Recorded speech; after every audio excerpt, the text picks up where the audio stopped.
must bring in policies too, for sure.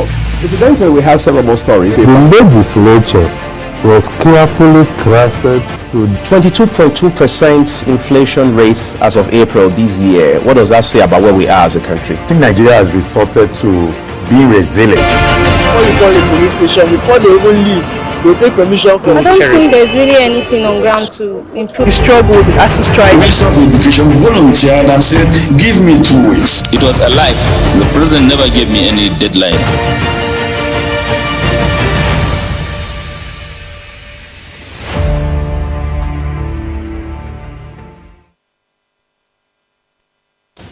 Hello and welcome to a Global Morning here on Global Television. We're live in Abuja, the capital city of Nigeria. Our sincere apologies for bringing the program behind schedule. It was caused by unforeseen technical challenges which have now been resolved. We do not take your patience and understanding for granted. I am Uyi Agmofwegwe and I'm not alone. Let's just say I have all the support I need on the program this morning. My co-anchor is Ramsey Enoch. I have to consciously introduce you even when it's your report on the news, for example, because sometimes I'm afraid I might just be tempted to mention Noah instead of Enoch. Even though they are both big names now, right? Well, thank you. Good morning. Good to see you. Well, it's good to have you on Thursday. Mm-hmm. Well, I was telling you yesterday. I said, well, right. I think having you on Thursday, it's a great one. And as a matter of fact, my name, Ramsey. I think I'll get to that point too, where people will be trying to use my own name like a benchmark. Gets to that level when somebody wants to call Ramsey Noah and they will call Ramsey Enoch. Well, I see that happening now because it will appear we're on the verge of that reality there. Let it happen. Yes, it's an honor to be here with you. By the way, two heads, they say, are better than one, especially when those heads are very good heads. Talking about heads, for example, the head of JAMB, the Joint Admissions and Matriculation Board, Professor Ishak Oloyede, a man whom many, by a handful of standards, have adjudged an amazing leader, somebody who has been able to drive regulation within the education space to some excellent heights, broke down in tears yesterday on account of the controversies that have enveloped JAMB, right? And if you have followed the news the last few days, the last 1 week in particular, you would have seen the intensity, the vehemence of the conversations that people are having in person, across social media, on radio, television, everywhere else. The interaction is just so broad. But yesterday was probably the peak of it. Hopefully that's what it is, because it has not been established that there were errors on the part of the Joint Admissions and Matriculation Board, which the board itself has even admitted. But the question is, what if there hadn't been enough push? So let's go back to reviewing all of these results, because this is the most abysmal results we're seeing in the history of JAMB, at least in recent times. All right, how do you have that kind of outcome? And then you see those who are defending, saying that, well, it's because the candidates didn't read enough, they are not hardworking enough, the Gen Z spirit has taken over them. Some even theorizing and speculating that, well, they all largely depended on past questions, but JAMB outsmarted them, did a flip on them, didn't have to go back to past questions, came up with fresh questions, and blah, blah, blah, blah, blah. And let's just be clear about this. Leadership is about taking responsibility. You see, when leaders begin to look for ways to explain their roles, their complicity, all right, their responsibility when things go south, it should give us concern. In fact, it's something that should keep us all up at night. And I'm saying that to call out the Minister of Education. He could have handled this situation much better. He should have been the first person to call for a review of those results.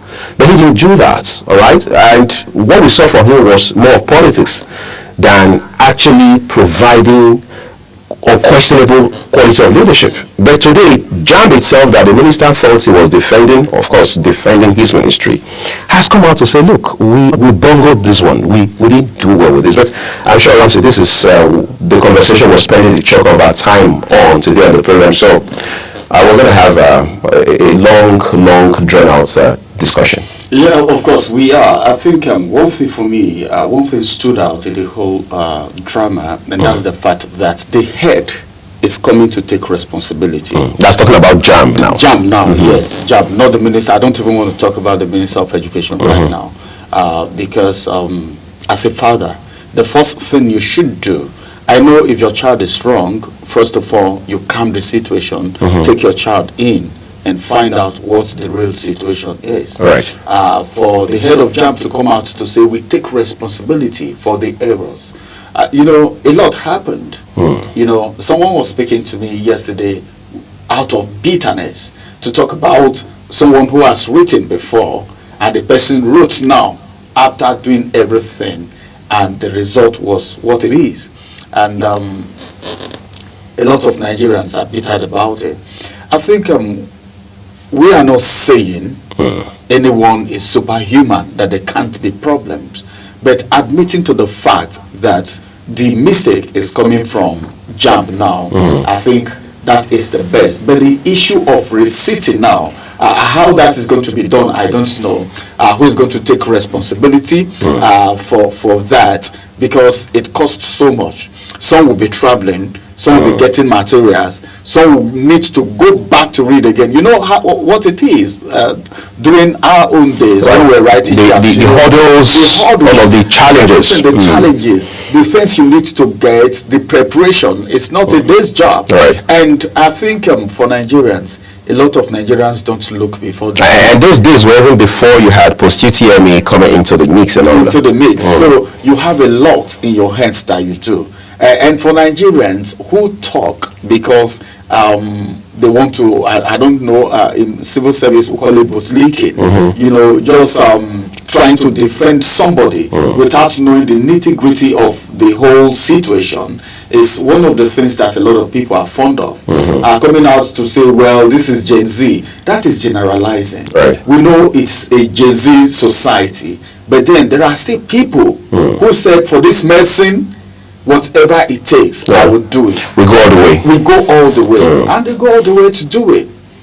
But generalizing to say, well, it's Gen Z, a lot of them never read, they were on social media all through. Don't be surprised that even a day to the exam, some persons were not even reading and all of that.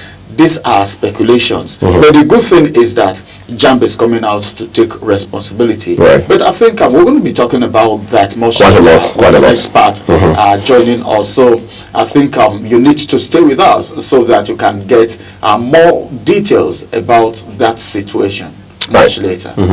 Well, time is sort of limited this morning because it's quite a tight presentation we have lined up for you on Global Morning today. We're taking a quick break. When we return behind it will be time to walk you through headlines across newspapers today. Do stay with us.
It's not time for us to take you through the national dailies. Let's get to know what are the major headlines on the newspapers are this morning. Beginning from the Guardian newspaper this morning, this one says Boko Haram uses hard to detect armed drones in Borno, OPHK reveals. All right, Boko Haram using hard to detect armed drones in Borno, OPHK reveals. Moving away from there, just below the nameplate, NAD raises alarm over House officers' plight, exodus of doctors. That's not a good news, and it's not new anymore because I think the brain drain stuff is becoming serious by the day. People are living almost on a daily basis. That's the National Association of Resident Doctors now, raising around. But this phenomenon is not new, Ramsey. I mean, you and I will be here long enough to know that.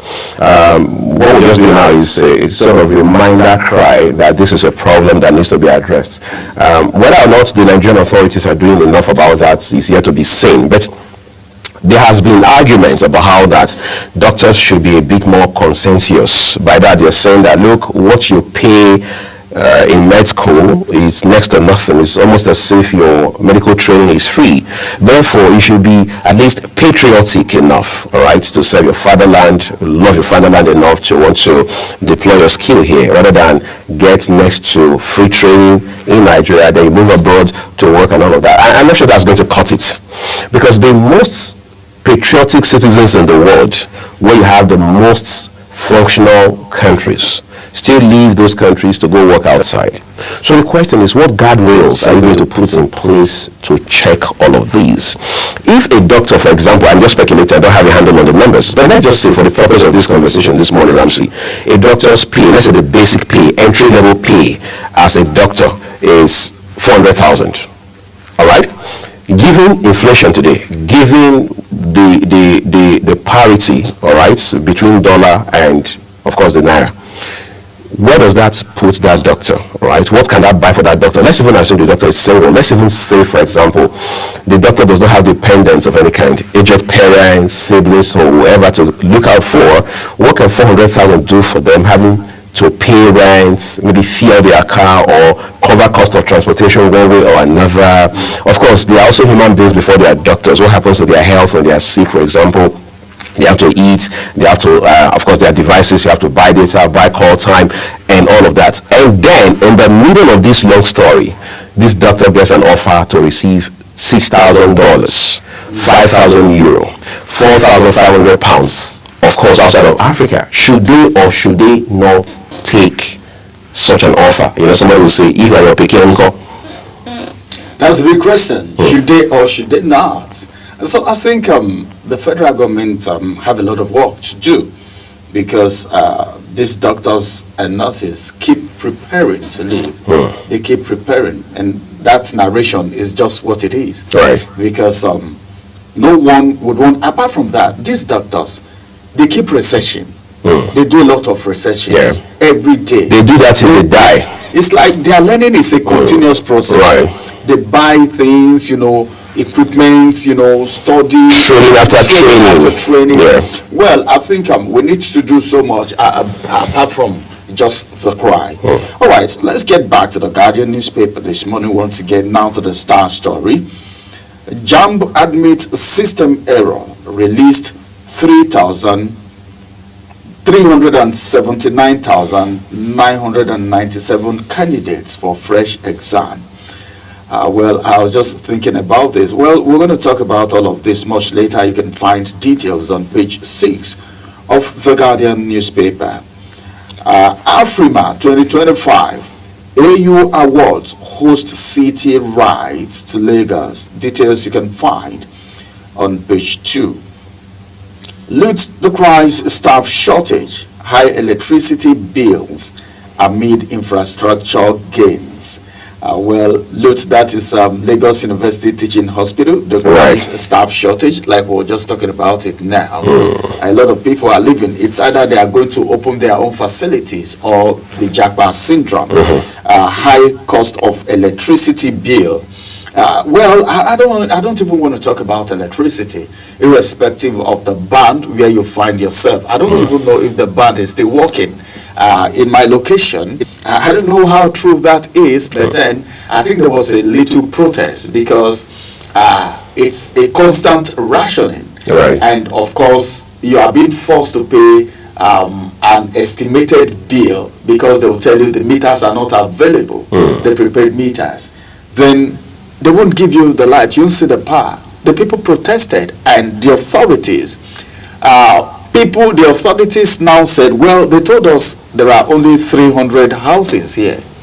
And just on my own street alone, you have more than 300 houses. How much more? You're talking about a very large settlement, you know, and as at yesterday, they said they brought a bill and they had to reduce the bill. I don't know if it is because of the protest, but coming to talk about electricity, come to talk about it, the high cost of electricity, additional to the telco tariff hike. Then you talk about the bank charges. You talk about the deduction of taxes from every little thing the average Nigerians do. You know, all of this put together, it's a whole lot, adding to the economic situation of the country. And so I think it's high time the authorities begin to look into this situation to see how they can get us out of it. Because the expectation to see the light at the end of the tunnel is becoming more intense. All right. Now to the Central Bank of Nigeria. CBN targets $1 billion monthly remittance from BVN access for Nigerians in diaspora. Details you can find on page 16. Reason says active leaders accuse Nasarawa government of ethnic cleansing land seizure under guise of development. You can read that on page 8. Then, still from the Guardian newspaper this morning, federal government upbeat about reforms amid criticism over proposed London press conference. And details you can find on page 6 of the Guardian newspaper. And that's going to be the size of the headlines from the Guardian newspaper this morning. All right, we'll flip over everyone now to the Daily Trust newspaper. We begin with the headlines just immediately beneath the name masts for you. Top left corner. DSS seeks court order to ban Utomi's shadow governments. PDP crisis. NWC meets today as Southeast Caucus threatens exits. The PDP story just looks like it's only beginning. Nigeria's insecurity worrisome, says British High Commissioner. That's one of the fallouts from yesterday's interaction with the British authorities here in Abuja. 2025 UTME candidates seek total cancellation as JAMB admits errors. The writer says why we failed. That's credited to the head of JAMB, Professor Ishak Oloyede. One herder, over 100 cows killed in Fresh Plateau attack. No more coups in Nigeria go on. Discordant tunes over ban on live political programs in Kano. Why is there a ban in the first instance? Well, you can read up details on page 6 of today's issue of the Daily Trust newspaper. On the foot of the front page, how Yaradwa's memo on election triggered rift with Obasanjo, Sule Lamido. Well, that again came out from the book launch, a book authored by the former Jigawa State Governor, Madam Sule Lamido, who also was Minister of Foreign Affairs under former President Olusegun Obasanjo. Well, pick up a copy of the Daily Trust newspaper today. Read up details for yourself. All right, let's turn over now to the Punch newspaper, and Ramsey has those headlines for us. Thank you, Uyi, for those headlines. Let's quickly look at the Punch newspaper. Just, okay, to the right-hand side of the nameplate. Rising insecurity, Tinubu governors to deploy 130,000 new forest guards nationwide. Someone wrote on social media yesterday to say, well, if this forest guard, because there is this speculation that the forest guard might be armed to protect their own territory, as the case may be. And someone wrote yesterday to say, what do you think will happen if the forest guard are armed, all right, to secure the forest close to their territory? Right. Well, that's a question for everyone to answer. Yes. All right. Now to the big story, which is the star story on the Punch newspaper this morning. Mass failure is the kicker. JAMB balls whip as human error forces Lagos Southeast recedes. JAMB balls whips, you talked about that when we're getting started. Right. My pastor used to say something. They say, for you to see a man weep, it is a serious matter. It is, yeah. It's a serious matter. It's not common with men. It's not common with men, you know. But for you to see a man weep, it is something serious. And well, let's see how this situation will be salvaged. One writer to that story, and the writer says 206,610 candidates affected in Lagos, 173,387 in Southeast.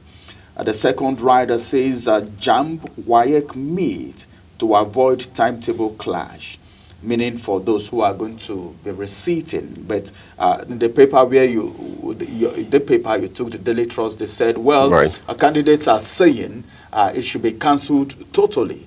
Then you think about how many people will have to wait again until next year to take JAMB, and how many people are already waiting to be admitted into the university. So all of this. So you're likely going to get almost twice that number in 2026. So, well, we'll look at all of that in our conversation much later. NNPCL didn't remit 500 billion naira revenue in 2024. That's coming from the World Bank. PDP crisis worsen as Southeast Caucus mauls defection. This one says Afrima 2025 AU Award host city right to Lagos State. That's the size of the headlines from the Punch newspaper. I think we need to move to the next paper. Yes, and that will be the Punch Sports Extra, all right, for sports lovers. Okay, let's look at those sporting headlines for you from that paper this morning. I will begin with the ones on the top left end of it. It says Nigeria versus Africa. All right, that's interesting. Nigeria versus South Africa, I should say. Flying Eagles and Majita battle for final ticket. Rocco Dare on Dortmund radar. We brought you that story in detail yesterday. Eagles Falcons go spiritual for Awoni. Aino set for New Forest deal. And what more do we have? Arteta planning big spending summer. Yeah, I mean, if you're big, as I say. Devil Scouts Ronald Jr. United cancel end of year awards dinner. Why did they do that? Well, find out when you pick up a copy of the Punch Sports Extra today. All right. Then here it says proven victor. Osimhen hits brace to end Galatasaray 6-year cup wait. Nigerian striker becomes foreign top scorer in Turkish football history. You know, how people can come from 0 to 100, as my friend would say. I think that tells the story of Victor Osimhen. But let's quickly wrap it up for you now with just about 3 more headlines this morning from the Punch Sports Extra. All right. Here it says Saliba to get new deal. 10-year-old Nigerian excels in Canada fencing debut. You can see the young lady right there. Read up details on page 2. Okay. NFF launches new Falcons jerseys. Those details await you on page 7 of the Punch Sports Extra. All right. Our next port of call certainly is the Vanguard newspaper. Ramsey is going to do a great job bringing us those headlines. All right, let's quickly look at the Vanguard newspaper this morning, and I'm starting from the Star story, which says insecurity. That's the kicker to the story. Bandits feed our babies to their dogs. bandits feed our babies to their dogs. All right, that's a cry coming from Zamfara lawmaker. Some writers to that story. The first one says, bandits now established as de facto authorities over local residents. Then the second writer says, military more determined than ever to go after terrorists. This is coming from the CDS. Worrisome insecurity is spilled over from Sudan, Niger. That's coming from the British envoy. Details you can find on page 5 of the Vanguard newspaper. At the launch of non-president bank verification number.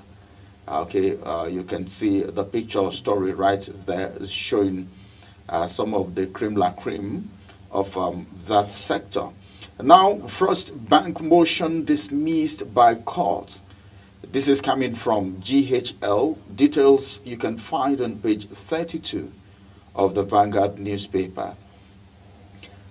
On page 7, it says customs intercepts explosives concealed in 5 cartons of Quran. I don't know, these people are up to anything. They are up to anything.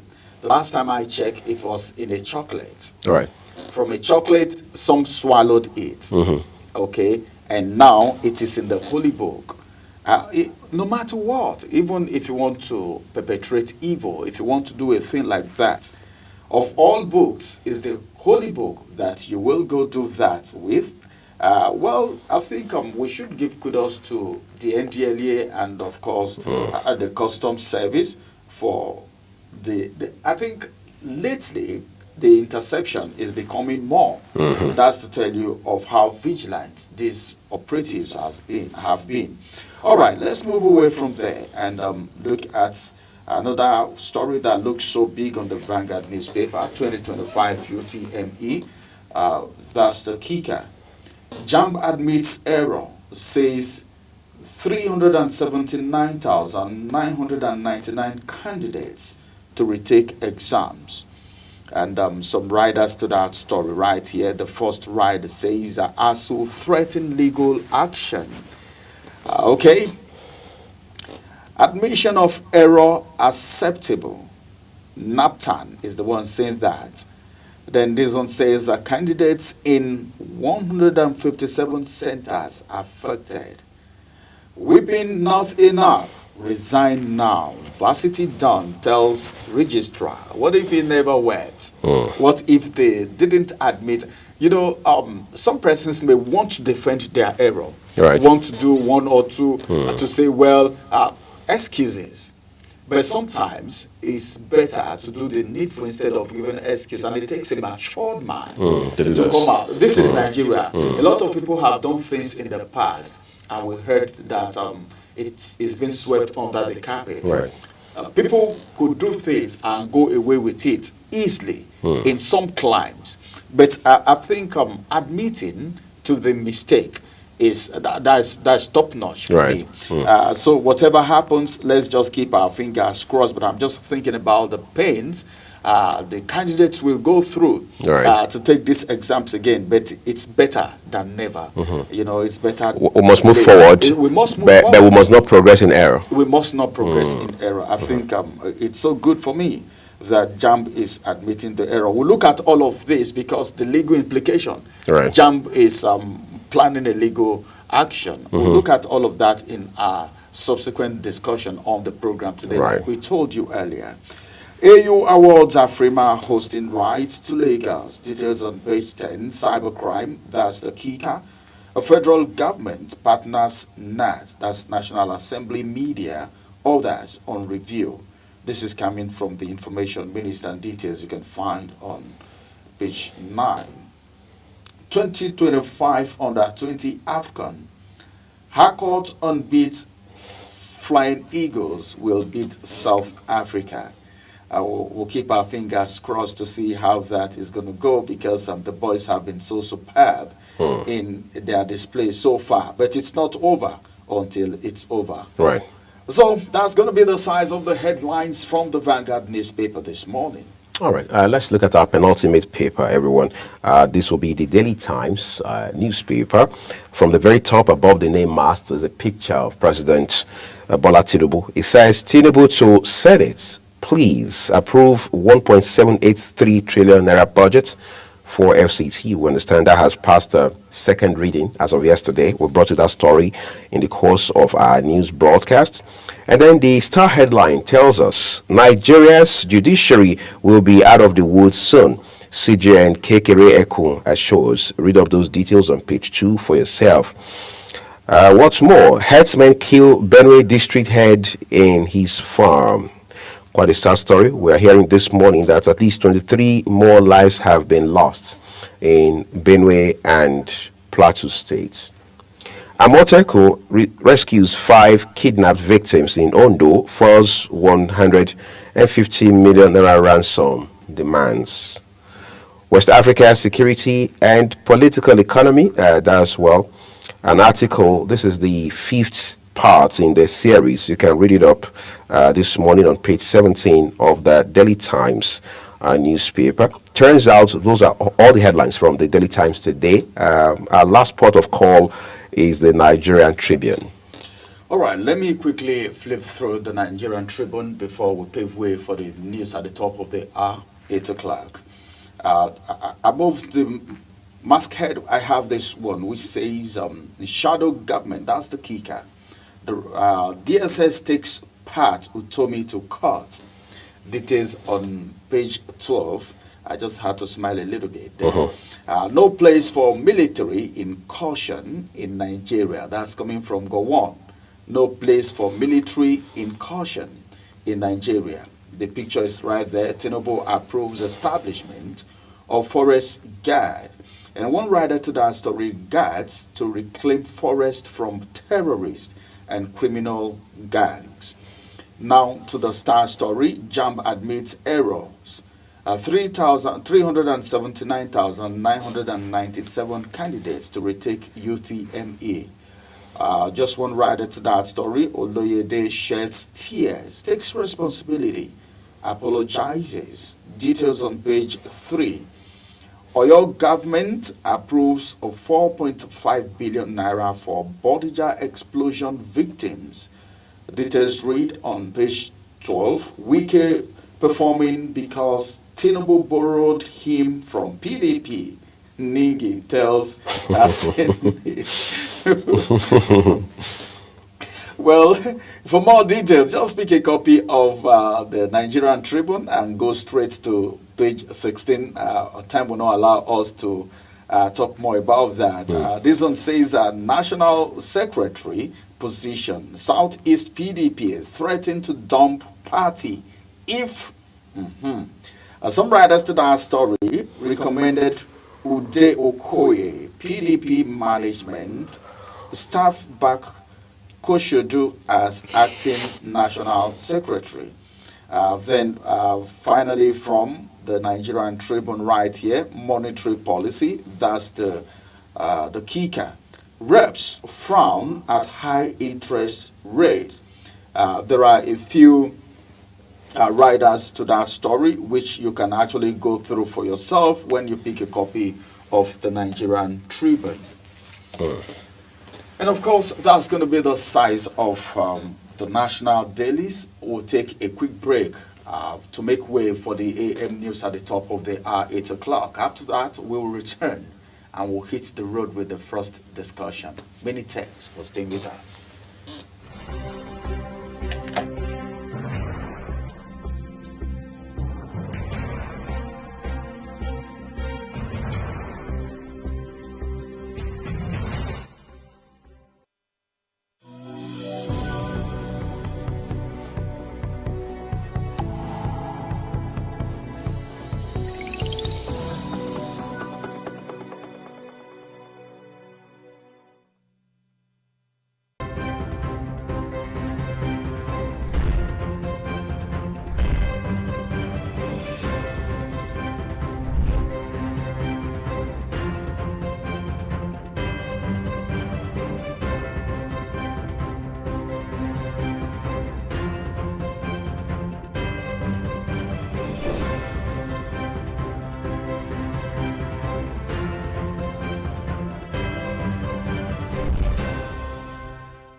Morning is your top morning show here on Global Television.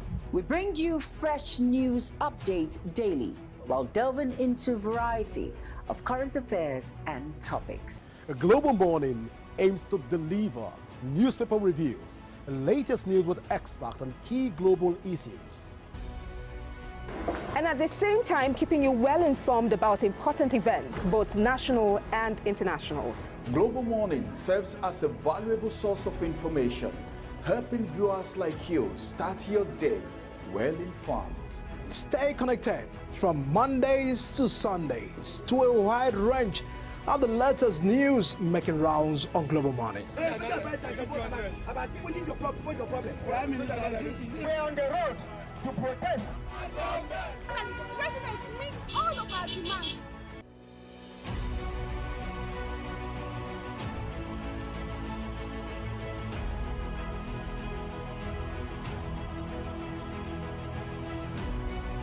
This is Global Morning.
Disbursing upkeep of 20,000 naira. Know that you cannot talk about a healthy nation if you don't have means to produce your own in addition to importing. The CG is the principal actor of this because it's within her jurisdiction. Minister is a supervisor. That we must run in accordance with the Constitution of CAN, where you have just a single time. The human factor, you have the infrastructural factor, then you have the mechanical factors. The Senate, with all due respect, they were so hasty in passing that judgment. The statement I'm about to make is we're not even aware. That is the future. You have to be aware before you can begin to be prepared.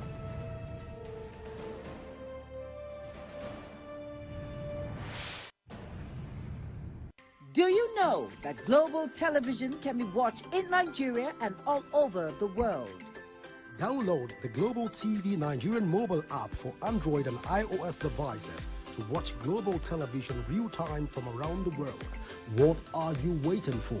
Start downloading and stay connected to global television.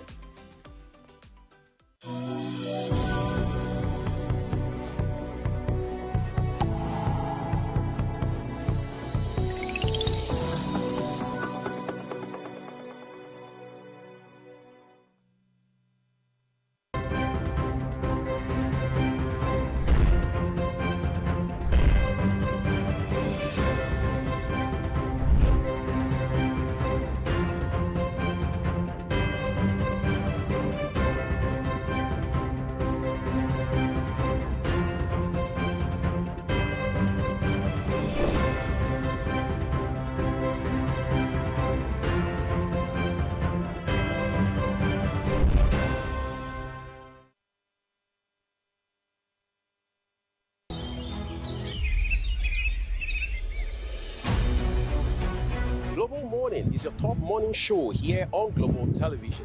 We bring you fresh news updates daily while delving into a variety of current affairs and topics. A Global Morning aims to deliver newspaper reviews and latest news with experts on key global issues. And at the same time, keeping you well informed about important events, both national and internationals. Global Morning serves as a valuable source of information, helping viewers like you start your day well informed. Stay connected from Mondays to Sundays to a wide range of the latest news making rounds on Global Morning. We're on the road to protest. The president meets all of our demands.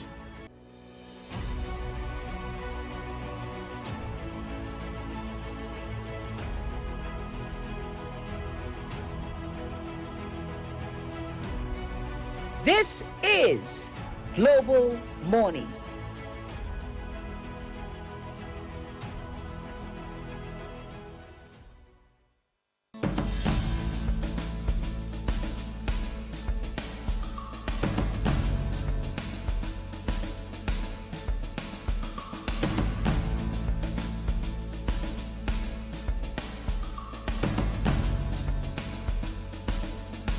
The issue comes from maybe when GM raises.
Hello and a very warm welcome to all our viewers in Nigeria and around the world to Global AM News, coming to you live from the nation's capital, Abuja.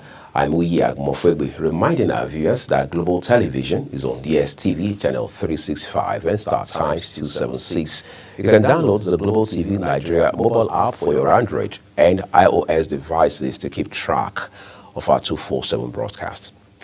The Joint Admission and Matriculation Board, JAMB, has admitted to errors that affected the performance of students during the 2025 Unified Tertiary Matriculation Examination, UTME.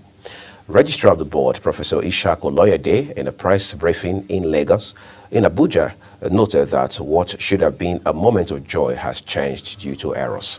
The Unified Tertiary Matriculation Examination is a critical prerequisite for admission into tertiary institutions in Nigeria. It tests candidates in 4 subjects, including the compulsory use of English. The Nigerian Senate has commenced moves to pass the Federal Capital Territory 2025 budget of 1.78 trillion naira. Leader of the Senate, Okpeyemi Bamidele, led the debate on the bill after President of the Senate, Godswill Akpabio, read the letter urging the upper legislative chamber to pass the budget. Queen Agaba has details. The total sum of 1,803,828,708,392 naira only.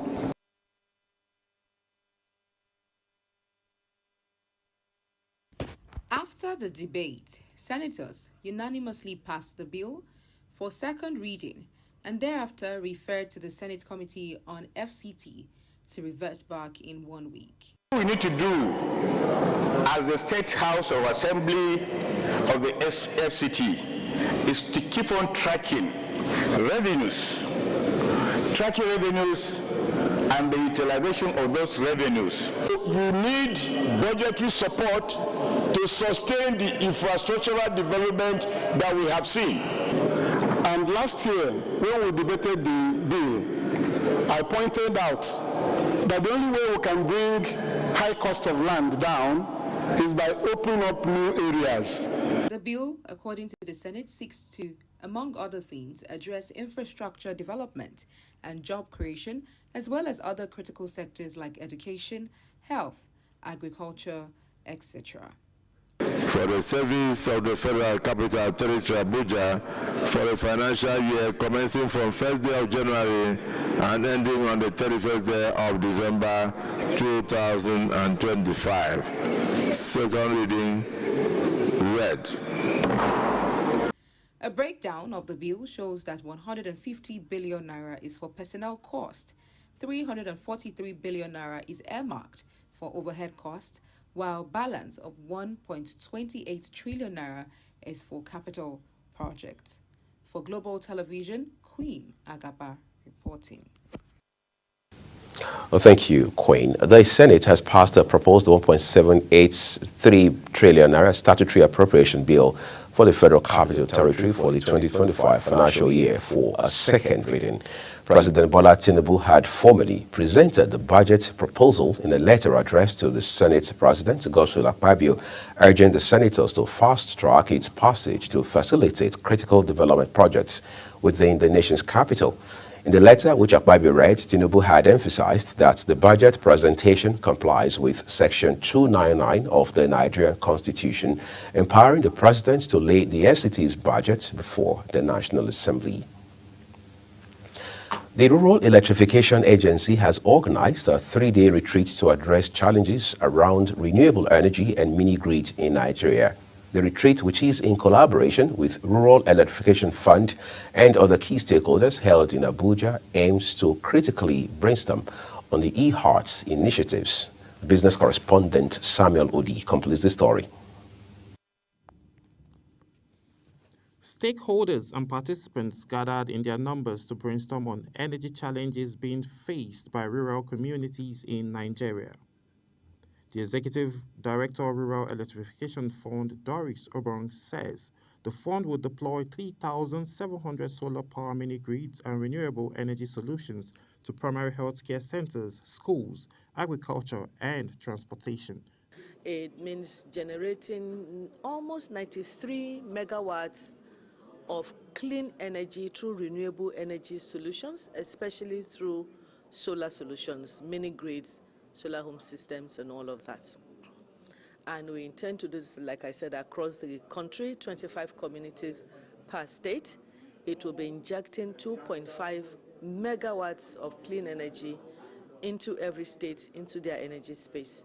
So we intend to come up with a workable implementation plan, have a good operational guidelines to ensure that the implementation, execution of this project becomes seamless.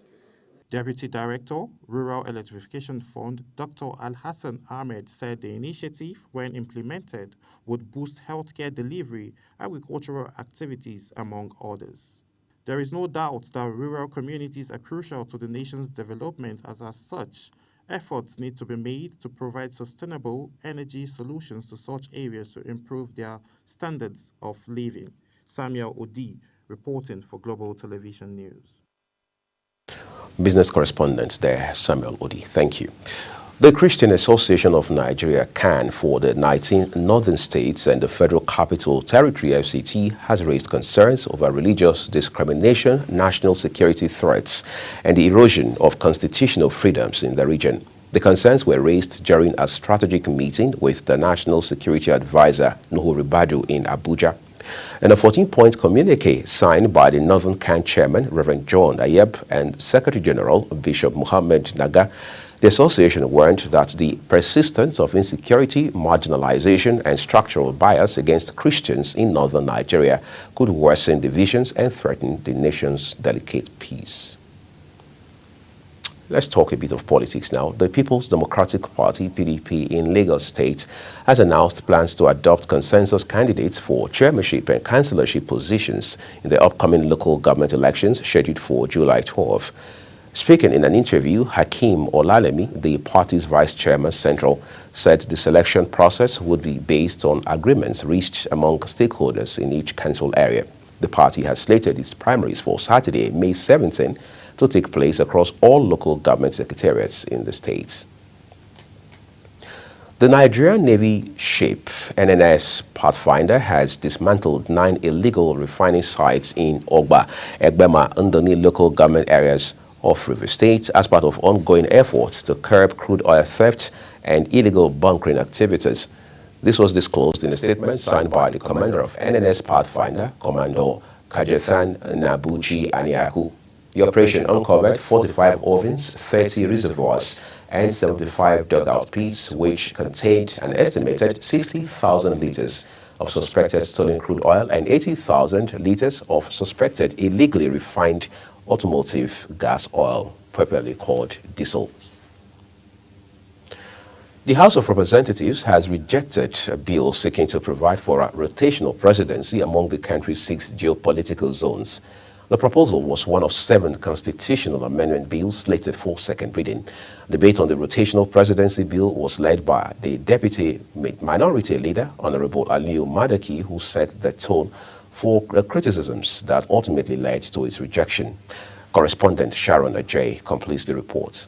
The Deputy Minority Leader, Honorable Aliyu Madaki, and several other lawmakers argued that enforcing rotational presidency could undermine merit and competence in leadership selection. And when we are talking of giving people job to do, we are looking at competence. We are looking at ability. I don't know why. Indirectly, it's like in every political parties, there is an arrangement that North will do this term, the South will do this term. It prevails, sir. I think part of the reason why this sense of injustice continues to go on is because of the failure of governance, the failure of social equity. So, Mr. Speaker, I implore that we do not set a dangerous precedent and put it in the Constitution without due diligence. Which are we going to force parties to actually pick someone from each region? How many parties do we have? We need to look at each zone. We need to look at party politics. However, a few members spoke in support of the bill, insisting it would help address long-standing marginalization of certain parts of the country. Question, obviously, is set to cure an age-long injustice in our land, especially the minority zones in the region, in Nigeria, which if the presidency of this nation and the vice presidency of this nation is allowed to be struggled in terms of election, they will not have a chance of getting to that climax. I believe every zone of the country have people with capacity, people that can govern not only this country, can govern any of, even the ECOWAS countries. Following the debate, Deputy Speaker Benjamin Kalu put the question twice, and the majority opposed the bill. I put the question again. Those in support that 1 to 7 constitutional review go to the Committee on Constitutional Review for it to progress. Say aye. Those against say nay. The nays have it. Consequently, all 7 amendment bills were rejected. In response, the chairman of the Committee on Rules and Business, Francis Wave, moved a motion for the bills to be reconsidered individually on their own merits. He is expected to present a substantive motion on the next legislative day to enable the House rescind its earlier decision. Sharon Ajay reporting for Global TV News. Away from Sharon Ajay's report now, we move to Niger State, where the governor, Mohammed Umar Bago, has approached the House of Assembly with a request for a resolution to approve the issuance of a 70 billion naira bond for execution of critical projects. A correspondent from the governor to the House stated that the bond forms part of a larger 100 billion naira bond raise program for 2025, which was approved by the State Executive Council at its 55th sitting on April 22nd, 2025. The Chief of the Air Staff, Air Marshal Hassan Abubakar, says the Nigerian Air Force remains ready, alert, and determined to protect Nigeria every day. The Air Chief stated this at the commemoration of the Nigerian Air Force's 61st anniversary. A statement by Director of Public Relations and Information of the Nigerian Air Force, Air Commodore Ehime Ejodame, said the Air Marshal Abubakar gave the charge during an operational visit to frontline troops in Katsina State. Governor Dauda Lawal of Zamfara State has flagged off the distribution of debit cards for the beneficiaries of the World Bank financed cash transfer scheme. The flag-off ceremony held at the Safe Local Government Secretariat marks the beginning of a major intervention aimed at lifting the poor and vulnerable across Zamfara State out of extreme poverty. Samuel Odi has more. The government's Conditional Cash Transfer Scheme is a social protection program supported by the World Bank, targeting poor and vulnerable households with financial assistance to improve their standards of living. Zamfara State Governor Dauda Lawal reaffirmed his administration's commitment to support the most vulnerable members of the society. He described the launch as the milestone in his mission to rebuild a more inclusive and prosperous Zamfara. The purpose of this empowerment is to enable you to invest in your future so that you can support yourselves and your families and contribute to the growth of our local as well as national economy. The State Commissioner for Humanitarian Affairs and Relief Matters, Salisu Tafiu, and State Coordinator National Conditional Cash Transfer Scheme, Aminu Gusau, gave a detailed background of the beneficiary registration and verification process, emphasizing transparency and efficiency. This important distribution and activation will be jointly executed by State Cash Transfer team and payment service providers that are already on ground. As we commence this vital exercise, Your Excellency, I urge all stakeholders, community facilitators, local government officials, security agencies, and GROs, that is grievances address officers, to work in unity and commitment toward the successful completion of this process. Highlights of the event was a symbolic presentation on activation of debit cards, followed by direct cash disbursement to selected beneficiaries. Samuel Odi reporting for Global Television News. To other stories now, President Bola Tinubu has sworn in two newly appointed commissioners of the Independent National Electoral Commission, INEC. As its chairman, Professor Mahmood Yakubu has dismissed widespread speculation that he had been removed from office. Speaking with State House correspondents shortly after the Federal Executive Council meeting at the Presidential Villa in Abuja, Professor Yakubu affirmed his position, clarifying that no such action had been taken by the president. Our correspondent, Kikalomo Okere, completes the report. The Independent National Electoral Commission Chairman Mahmood Yakubu revealed that the Commission had forwarded 142 recommendations to the National Assembly as part of ongoing efforts to reform Nigerian electoral process. Following its internal review of 2023 general elections, Yakubu expressed satisfaction with lawmakers' response and piece of action. Weeks ago, we had a retreat in Lagos with the Joint Committee of the Senate and House of Representatives on Electoral Reform. Thereafter, the National Assembly is going to organize a public hearing, and it's after the public hearing that now a new bill will at the end of the day be submitted to the President for assent. So we're working with the National Assembly on electoral reform. The submission of recommendation and continued legislative engagement, Yakubu says, were part of the Commission's commitment to ensuring more credible and transparent election in the future. Kike Lomo Ukeri, Global Television News. Thank you, Kike Lomo. This is Global Television. You're watching the live broadcast of the Global AM News with Uye Agmofwebe. When the rest of the news returns shortly, UN Relief Chief urges action to prevent what he now calls genocide in Gaza. We have those details coming shortly, plus business and sports for you on the other side of this break.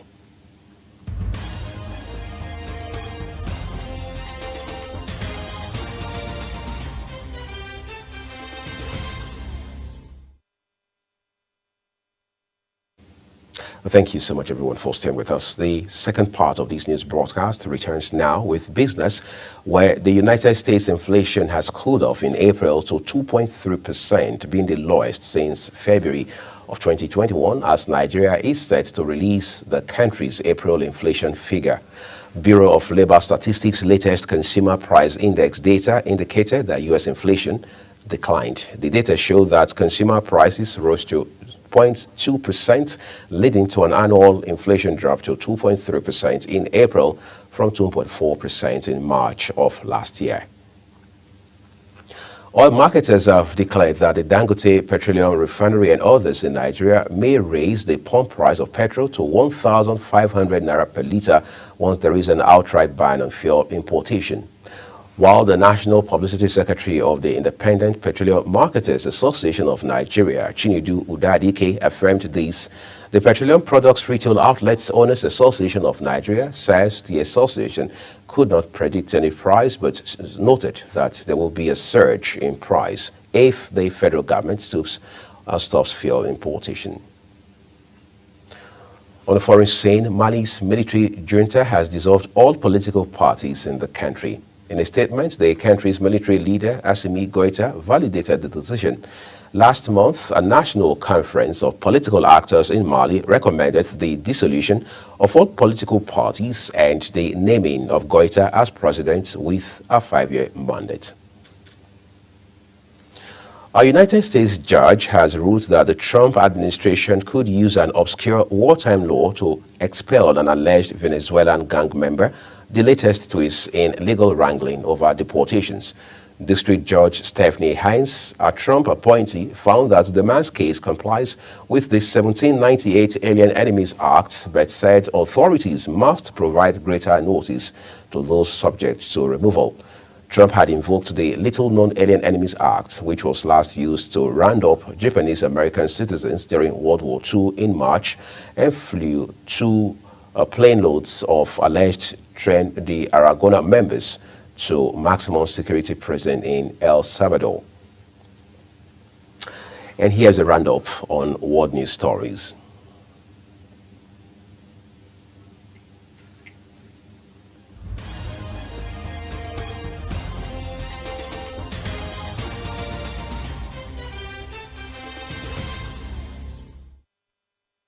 Fletcher, the UN Undersecretary for Humanitarian Affairs, demanded that Israel lift its aid blockade in Gaza, where its offensive has killed tens of thousands and reduced much of the enclave to rubble. Israel is deliberately and unashamedly imposing inhumane conditions on civilians in the occupied Palestinian territory. For more than 10 weeks, nothing has entered Gaza, no food, medicine, water, or tents. Israel's ambassador to the UN, Danny Danon, rejected the allegations against the government as baseless and outrageous accusations. Elsewhere, during a Granny's beauty pageant in Tokoza, south of Johannesburg, senior beauties strut down the catwalk as friends and families watch on with pride. The contest is also a recognition of their lives, which many have devoted to the care of their loved ones. Every single one of the 2.1 million Palestinians in the Gaza Strip face the risk of famine. The events in the Tokoza township outside of Johannesburg featured prayers, speeches, and a performance against domestic violence, which has been a national scourge. You know, oftentimes the minute they take pension, they are forgotten citizens, and all they do is look after great-grandchildren and grandchildren. So to have programs like this where they are celebrated and to forget their problems that they've got at home, it was really, really an amazing thing to see. Away from Africa, Prime Minister Mark Carney has promised his new government will work relentlessly to protect Canadian sovereignty after winning an election defined in part by United States President Donald Trump's annexation threat. My government will work relentlessly to keep Canada secure as a sovereign nation and to keep Canadians safe in their communities. We will build a stronger Canadian Armed Forces to defend every inch of our territory through unprecedented investments in land, air, sea, and cyberspace. Carney spoke in Ottawa shortly after his new cabinet was sworn in. Uyi Agmofwegbe, reporting for Global TV News. Let's turn to sports for you now, where some excitement awaits. Galatasaray and Trabzonspor will clash the final of the Turkish Cup at the Janstep Stadium. All eyes have been on Victor Osimhen, who has now emerged victorious in the history of the Turkish league. The Nigerian National League, NNL, has reaffirmed the board's commitment to maintaining its integrity ahead of the final round of matches of the season. The league's chairman, George Anu, stated that the body is focused on aligning its operations with international best practices and will not be swayed by external pressures or influences. The league emphasized that only the most deserving teams will progress to the Super 8 playoff to fight for promotion to the Nigeria Premier Football League, NPFL. Bundesliga giants Borussia Dortmund have joined the list of clubs interested in KRC Genk striker Tolu Rokodare. Rokodare is the leading marksman in the Belgian Pro League this season with 22 goals and 7 assists. The Nigerian has been linked with clubs in England and Turkey. And that's where we call it a wrap here on the Global AM News. A quick reminder that Global TV is on DSTV channel 365 and Star Times 276. We urge you to follow us across all social media platforms using @Global TV NG, as well as other handles as you now see on your screen. You can download the Global TV Nigeria mobile app for Android and iOS devices to keep track of our 247 broadcast. The rest of Global Morning returns shortly. Thank you for watching.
Morning is your top morning show here on Global Television. We bring you fresh news updates daily while delving into a variety of current affairs and topics.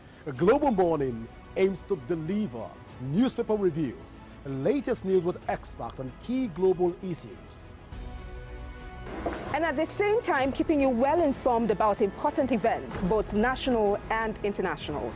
Global Morning serves as a valuable source of information, helping viewers like you start your day well informed. Stay connected from Mondays to Sundays to a wide range of the latest news making rounds on Global Morning. We're on the road to protest. The president meets all of our demands.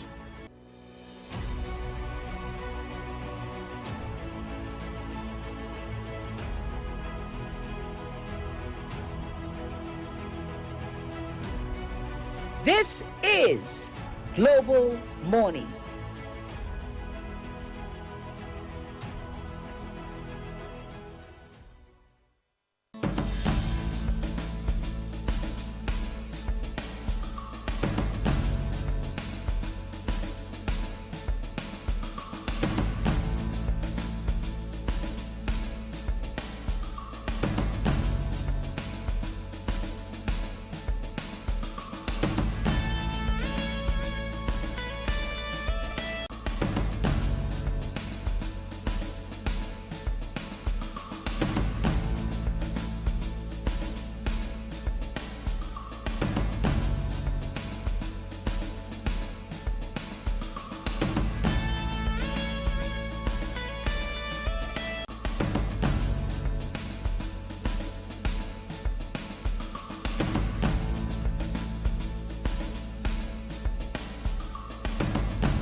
disbursing upkeep of 20,000 naira. Know that you cannot talk about a healthy nation if you don't have means to produce your own in addition to importing. The CG is the principal actor of this because it's within her jurisdiction. Minister is a supervisor. That we must run in accordance with the Constitution of CAN, where you have just a single time. The human factor, you have the infrastructural factor, then you have the mechanical factors. The Senate, with all due respect, they were so hasty in passing that judgment. The statement I'm about to make is we're not even aware. That is the future. You have to be aware before you can begin to be prepared.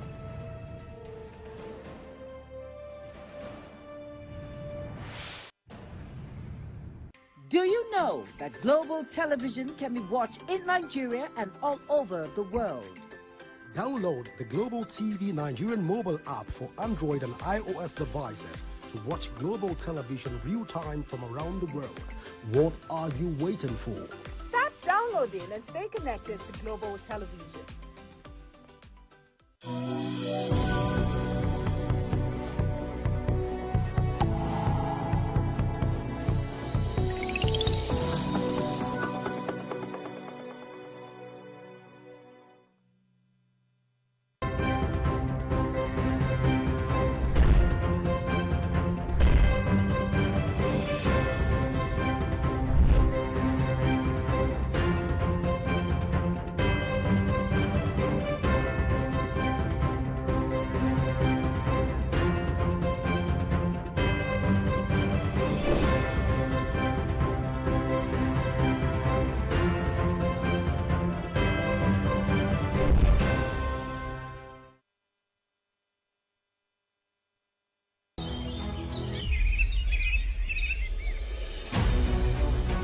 Global Morning is your top morning show here on Global Television. We bring you fresh news updates daily while delving into a variety of current affairs and topics. A Global Morning aims to deliver newspaper reviews and latest news with experts on key global issues. And at the same time, keeping you well informed about important events, both national and internationals.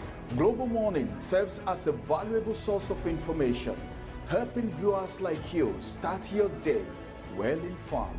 Stay connected from Mondays to Sundays to a wide range of the latest news making rounds on Global Morning. We're on the road to protest. The president meets all of our demands.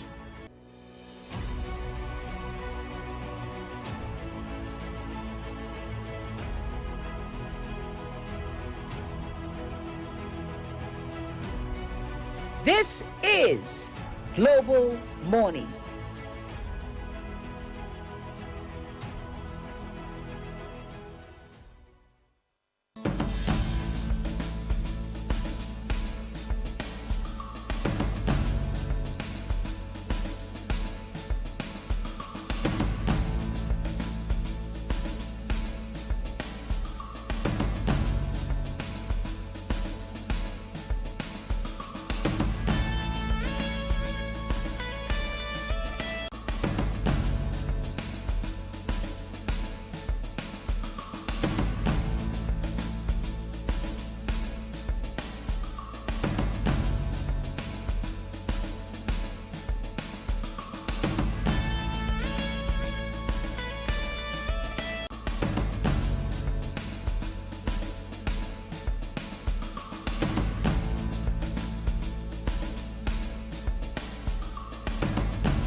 Disbursing upkeep of 20,000 naira.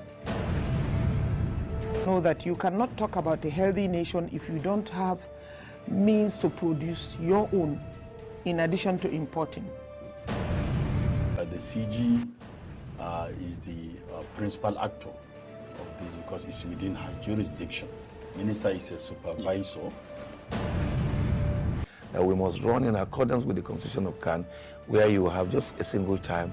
The human factor, you have the infrastructural factor, then you have the mechanical factors. The Senate, with all due respect, they were so hasty in passing that judgment. The statement I'm about to make is we're not even aware. That is the future. You have to be aware before you can begin to be prepared.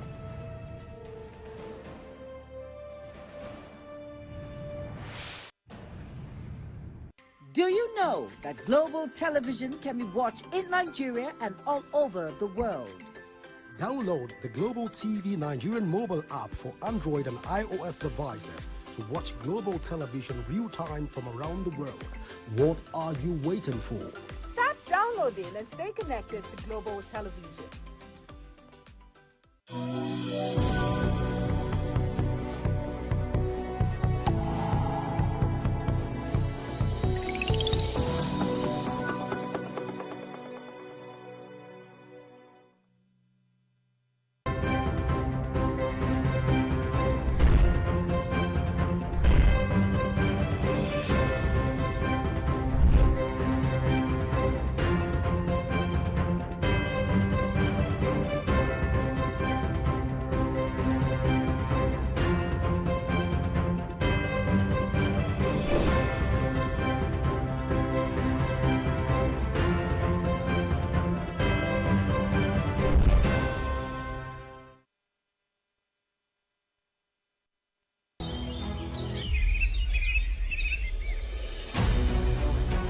Global Morning is your top morning show here on Global Television. We bring you fresh news updates daily while delving into a variety of current affairs and topics. A Global Morning aims to deliver newspaper reviews, the latest news with experts on key global issues.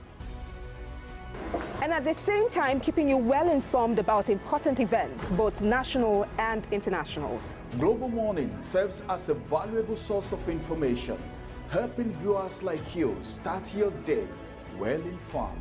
Stay connected from Mondays to Sundays to a wide range of the latest news making rounds on Global Morning. We're on the road to protest. The president meets all of our demands.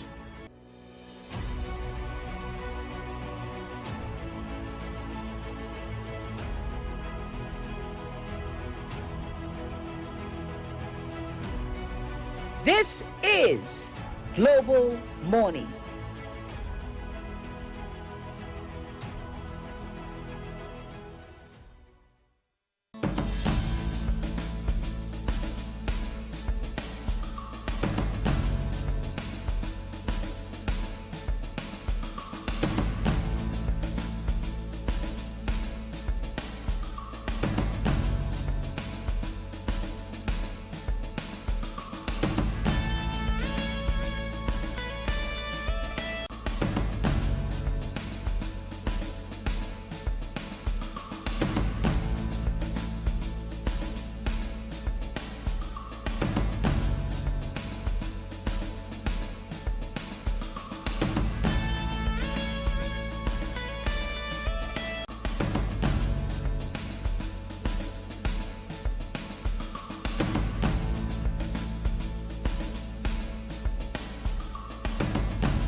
We're disbursing upkeep of 20,000 naira. Know that you cannot talk about a healthy nation if you don't have means to produce your own in addition to importing. The CG is the principal actor of this because it's within her jurisdiction. Minister is a supervisor. That we must run in accordance with the constitution of CAN, where you have just a single time. The human factor, you have the infrastructural factor, then you have the mechanical factors. The Senate, with all due respect, they were so hasty in passing that judgment. The statement I'm about to make is we're not even aware. That is the future. You have to be aware before you can begin to be prepared.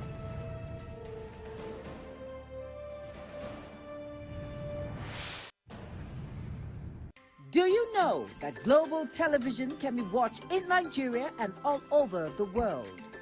Download the Global TV Nigerian mobile app for Android and iOS devices to watch global television real-time from around the world. What are you waiting for? Start downloading and stay connected to global television.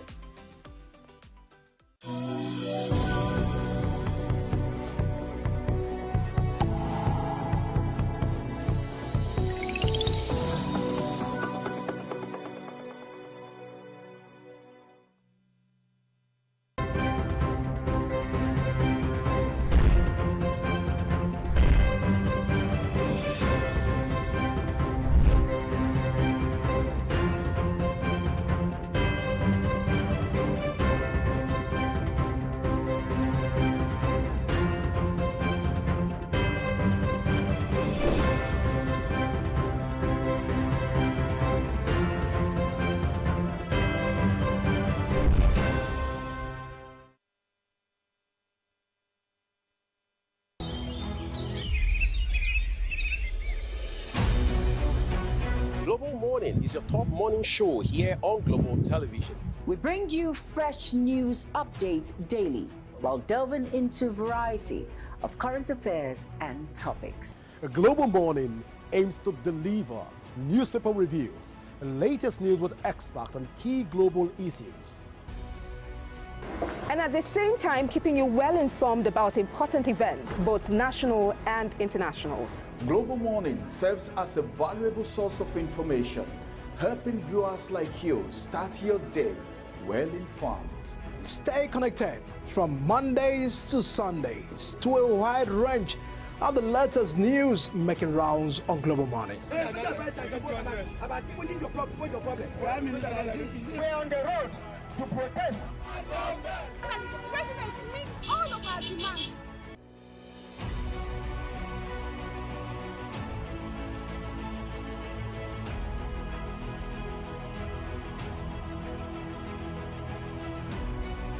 This is Global Morning.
Thank you, everyone, for staying with us on the program. Just a while ago, we had talked about the JAM situation, the candidates themselves, the peculiarity of this year's JAM. Of course, JAM is an annual test, but 2025 will go down in history as a watershed moment for not just the board itself, but for candidates, past, current, prospective, and then university system in this country, plus overall the education sector. Because whether you like it or not, this has opened the eyes of regulators, the institutions, and indeed members of the public to a whole new reality with regards to how exams are conducted. Initially, there were those who blamed all of this on the technology that drives the CBT, all right, that's the computer-based testing system. But this is beyond technology. We've seen human error, we've seen some sort of, if you like, lapse of judgment. Then we've also seen how that someone has been, if you like, humble and human enough to say, look, we did make mistakes with this process. We take responsibility and we'll see how much we can do to ensure that, well, we can address this going forward, using this instant case as a basis for doing that. We're actually hoping that a lawyer could join us this morning, a legal analyst and public commentator, to also help us share perspectives and insights in this regard. But actually, you know, a while ago I was thinking, see, there's a pretty good chance that this will lead to some kind of if you like, class action. I mean, we're going to see most likely people coming together to say, look, let's seek legal redress. People going to court to say, we want legal remedy for this kind of situation. I see that becoming a very huge piece of work for the Joint Admissions and Matriculation Board, because the board has its own mandate, I mean, has its work cut out for it. So by the time you have this litany of litigations coming through, you know, it's just going to further complicate the amount of work that JAM has to do. Well, I think this is giving JAM more assignment because, one, the reason why some people feel bad about this situation, I don't totally blame people like JAM. This morning we heard that JAM is threatening a legal action. Right. All right, JAM on the papers this morning. We heard where they said JAM is saying something towards legal action also. Now, this is JAM. This is something, this is the responsibility that the body is saddled with. Right. The conduct of this Joint Admission and Matriculation Board, what they do is, the UTME is one of their major assignments, which happens once in a year. Now, this is something just like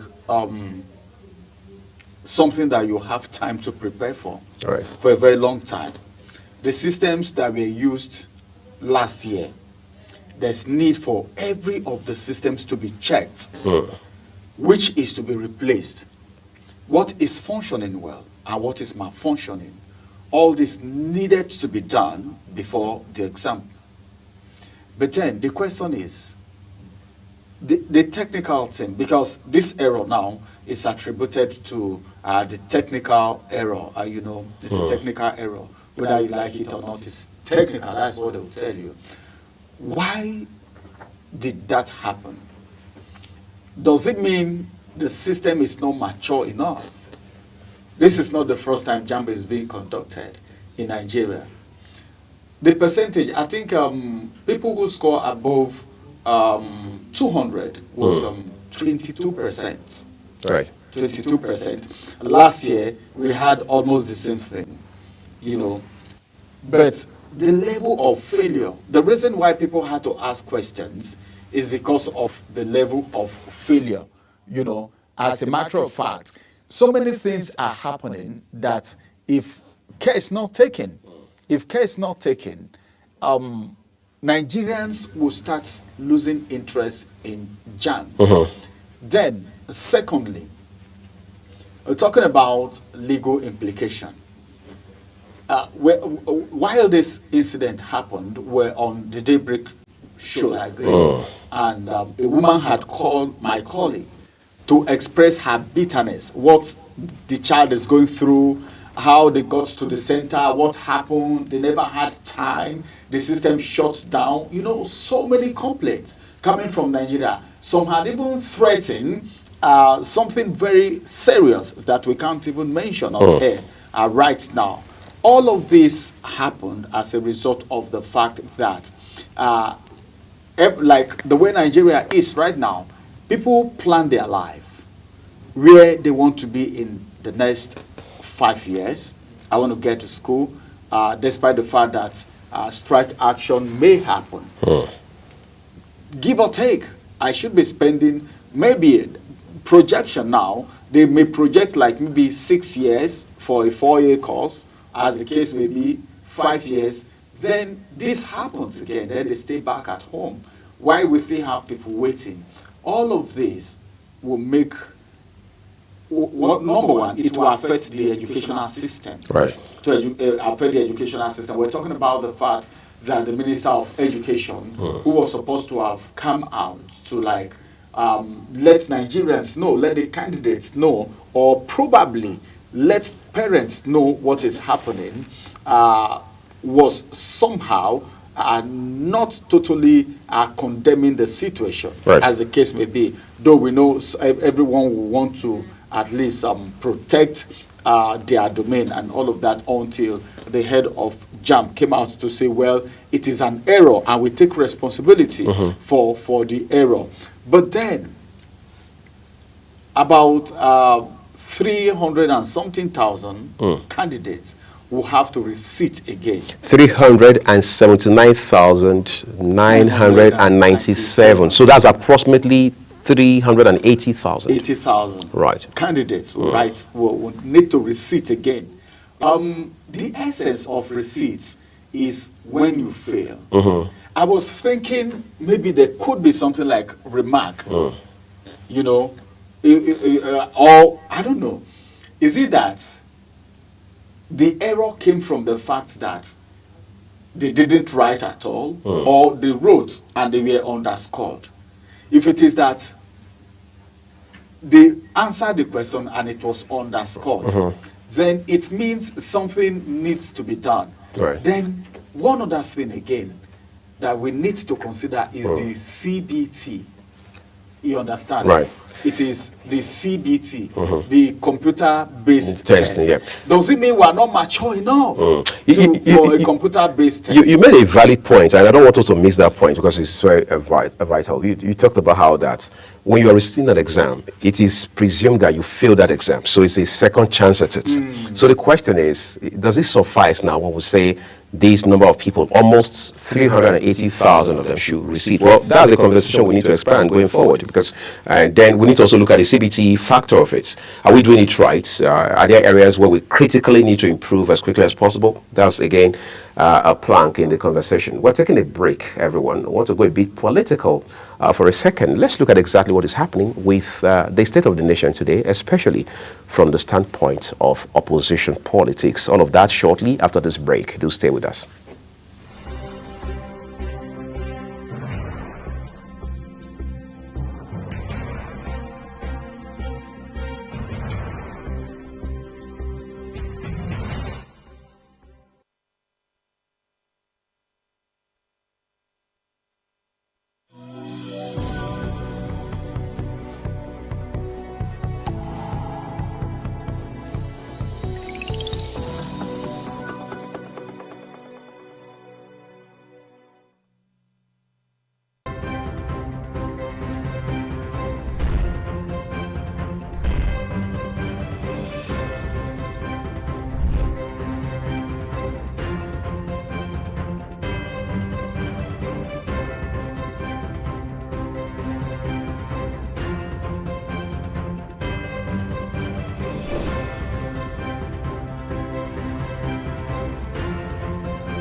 Global Morning is your top morning show here on Global Television.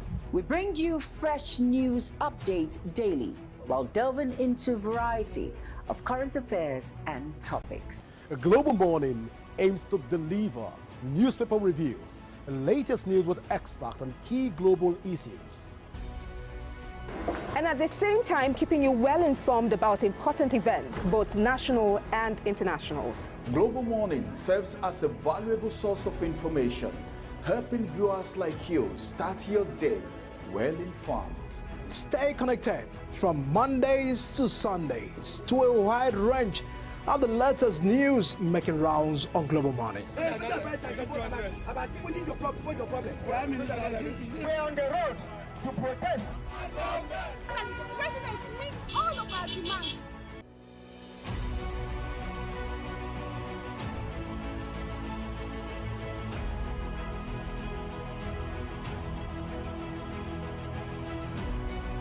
This is Global Morning.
All right, let's go political now, everyone. It's been a long time coming, the issue of state of politics in Nigeria. When we returned to democracy in this country in 1999, I mean, well over 2 decades of counting, there were people who said, look, at last, the light is here. I mean, good governance, dividends of democracy, rule of law, and everything else in between. This is 2025, for example. Do we have evidence to boast of these things? For instance, there are those who say that, look, the only thing that has changed in Nigeria is just the nomenclature, but the real ingredients that drive democracy, that solidify the rule of law, are still largely missing. And by the time power changed hands in 2015, I mean, when former President Goodluck Jonathan lost to, well, as it then was, General Muhammadu Buhari, there were those who said it was high time the country tried a different kind of leadership. But of course, we understand that the former President Muhammadu Buhari had done 8 years, and it was one challenge after another. Today, another APC government in the leadership of President Bola Tinubu, it's virtually 2 years in the saddle. What exactly has changed? And in this regard, what ideally should be the role of opposition in this country? Well, for those who had thought before now that the PDP was going to be the light of hope perhaps they are even more disappointed than they can imagine, because as it stands today, the PDP at best is a house divided against itself, with more than a handful of factions within that party. At this point, there's the talk about a possible coalition going into 2027. Question is, what are the chances of this happening? I have a member of the PDP here who is an insider of the party to help find perspective and some insights regarding this conversation. I'd like to call him Comrade Emmanuel Ume, who is a former head of new media at the People's Democratic Party. First, I'll say thank you for coming, regardless of your busy schedule, and the weather has not been very clement this morning. Yes, thank you. I thank God I made it. Right. I was running late, but thank God I made it. Thank you for having me. It's a pleasure. So let's talk about your party, the PDP. As it stands today, no doubt about it, the PDP is also gearing up for 2027, like every other party, like the APC, for example. But your party can hardly stand on one leg. It's true. Very true. It's a sorry situation that we are in now today. The political party once, I use the word once, great political party of PDP is now almost a shamble of itself. It's unfortunate that we're here today. We all know the issues, and unfortunately, I will put this on the doorsteps of the leadership of the party. They have failed to do the needful and do things that will help project the political party PDP to a party that Nigerians will be able to embrace. If you go out on the street, you see that Nigerians have a lot of connections to PDP.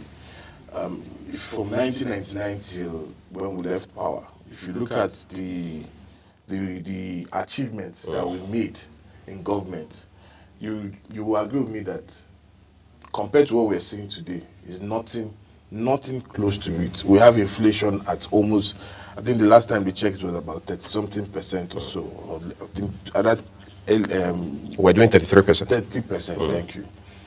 We left inflation at single digits. So you know, I just want to. So you see the life that we were living compared to the life that we're seeing today. Purchasing power was way better than what it was, than what it is today. So you can imagine that in less than 10 years, they've balkanized our economy. And it is painful that a political party like PDP that should harvest, you know, the advantage of what is going on with the APC, a lot of them can't put their house in order because of greed. And it's unfortunate. So, you know, it's a sorry state, especially when you see what the leadership of the party today is doing. From the Governors Forum down to the NWC members, we've called for NEC more than 5 times. You know, for every time that there's a NEC meeting, there's always one issue or the other.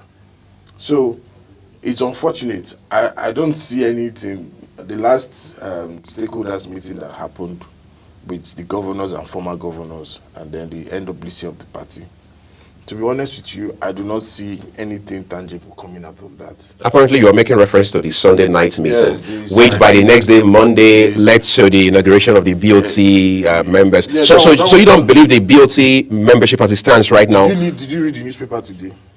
Have you seen what the Southeast PDP said? Yes, that they are bringing back Udo Okoye.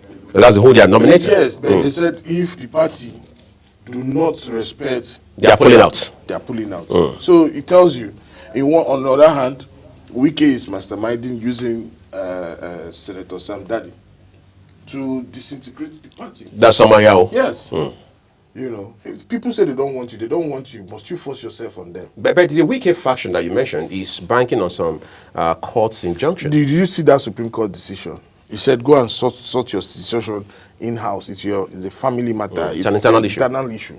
You know, so for me, like I said, it's a sad event that the party is where it is today because people that should have put the party in check, unfortunately, many of them have allowed selfish ambitions, greed to, you know, truncate or destroy the party and bring the party where it is today. It's worrisome. I mean, I've heard senior members of your party, including the likes of people like Senator Dino Melaye, use very extreme words to describe the state of the PDP as it stands today. Some have said the PDP is dead and buried. Others say, well, the PDP is in intensive care, is in ICU.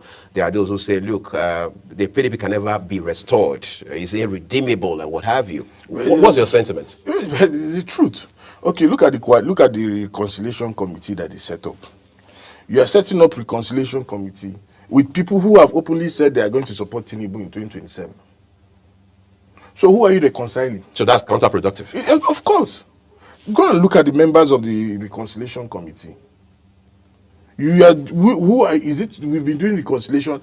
There is a former Governor Yola's committee that is still standing. Reconciliation committee still. What did that one achieve? They've set up another reconciliation committee. You see, a party that refuses to respect its own rules will find itself where it is today. Number one, I believe and I personally felt that after the 2023 election, there were a lot of issues, both the Atiku side, the Wike side, any other side. There were a lot of issues. But I felt that after that election, we could have said, okay, let bygones be bygones. And we've agreed that mistakes were made.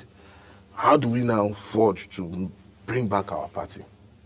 Instead, you had persons like, the Minister of FCT, Mr. Wike, who at every occasion, even till a few days ago, keeps throwing disparaging remarks at the PDP. And you see that the leadership of the party can't even call him to order. Why is that? Of course, you already know, because who dictates the tune. You say, how do you say it again? Who plays who plays the pipe and dictates the tune. Yeah. So you should know. Many of these things I've said he agreed. Many of them, probably. But it's Nyesom Wike, former Rivers State Governor, now Minister of the FCT, bigger than your party. That's what it's looking like. Because I wonder how one man, the guy has come out, revoked the license of the party, revoked the allocation of the party, right. Revoked both the one in Wadata and then the one in central area here. So what else again are you waiting for? So you're thinking the expulsion of Wike from the PDP is long overdue? See, let me tell you today, God forbid, 100 times. But I know there was a time there were rumors about his health and everything. Did you see the reactions from Nigerians? If today Wike is expelled from the party, I can tell you today, you solved 60% of the problem, or even 70% of the problem. So what do we attribute the other 30 or 40% to? You can say maybe it's Atiku and some other people. Do you understand? I'm speaking dispassionately. I love Atiku as a person, but he too has his own issues. These governors, Atiku, all of them probably will fall into that 30%. And then they will now sit there and ask themselves the real truth. How do we move this party? There are people who say that for PDP to make anything close to progress at this point, under this circumstance, you must find a way to remove the Atiku element and the Wike factor from the party. It's not just, to be fair to Atiku, what is that? What are the issues that Atiku is contesting for election? If you look at the last primaries, if not that Tambuwal stepped down for Atiku, Wike would have coasted home. I was on the field that day. I was the campaign manager on media, especially on social media for Tambuwal. I was with him everywhere. I know the games that happened. Wike himself did not help matters. Probably Tambuwal would have even stepped down for him. So that Tambuwal steps down for the only place I blame Atiku is that he mismanaged something that should have just been his own, which was allow the former PDP chairman to have just gone. Yeah, because he didn't bring anything to the board. We didn't win. We didn't even get 25% in Benue. So what was his usefulness as a national chairman?